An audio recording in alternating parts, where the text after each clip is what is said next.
এক যুবক পাহাড়ে ঔষধিগার সংগ্রহ করতে গিয়ে পতারিয়ে ফেলে। হঠাৎ করেই সে দুজন অদ্ভুত বৃদ্ধের সঙ্গে দেখা পায়। তারা শুধু যে প্রাচীন যুগের পোশাক পরেছিল তাই নয়, বরং যুবককে দাবা খেলতে আমন্ত্রণ জানায়। একজন বলে, আমার সঙ্গে একদান খেলো, জিতলে তুমি অনেক বড় একটা সুযোগ পাবে। একথা শুনে ছেলেটা হাসি মুখে তাদের সঙ্গে খেলতে রাজি হয়ে যায়। এরপর যুবক বসে বিপরীত বৃদ্ধের সঙ্গে খেলতে শুরু করে দেয়। কিন্তু সে বুঝতেই পারেনি যে মুহূর্ত থেকে সে বসেছিল সেই মুহূর্ত থেকেই সময় ভয়ঙ্কর গতিতে বয়ে যেতে থাকে। অজান্তেই যুবক বসে থাকা অবস্থায় সময় বসন্ত, গ্রীষ্ম, শরৎ আর শীত এভাবে কয়েক ডজন বার পাল্টে যায়। অবশেষে বিপরীতের বৃদ্ধ যুবকের সামনে আর স্বীকার করেন। ঠিক তখন ওই দুই বৃদ্ধ লোক উপলব্ধি করেন যুবক আর আগের সেই যুবক নেই, বরং সে এখন 7-8 দশকের এক বৃদ্ধে পরিণত হয়ে গেছে। একথা শুনে যুবক তাড়াতাড়ি জলাশয়ের ধারে গিয়ে নিজের প্রতিচ্ছবি দেখে বুঝতে পারে তার মাথা পুরোপুরি সাদা হয়ে গেছে। তখন সময় এক বৃদ্ধ লোক বলেন, আমরা এখানে দাবা খেলেছি 7 গুণ 60 মোট 49 দিন, কিন্তু মানুষের জগতে এর মধ্যে 49 বছর কেটে গেছে। আর বলেন, একদান খেলাই তোমার পুরো জীবন শেষ করে দিয়েছে। এটা আমাদের অসাবধানতার কারণে হয়েছে। এই ভুলের ক্ষতিপূরণ হিসেবে বৃদ্ধ লোকটা সঙ্গে সঙ্গে একটা ফল বের করে বলে, এটা দিয়ে আমরা তোমার পুরো জীবন পুষিয়ে দিতে চাই।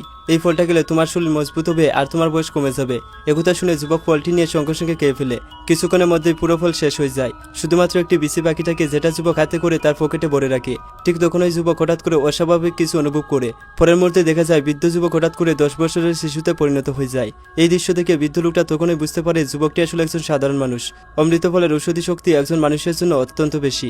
একথা বলে লোকটা লজ্জিত হয়ে তাড়াতাড়ি সেখান থেকে চলে যায়। অন্য বৃদ্ধ পরিস্থিতি ভালো নয় বুঝতে পেরে লোকটাও দ্রুত সেখান থেকে চলে যায়। পরের বার দেখার জন্য ভিডিওতে লাইক করে দাও।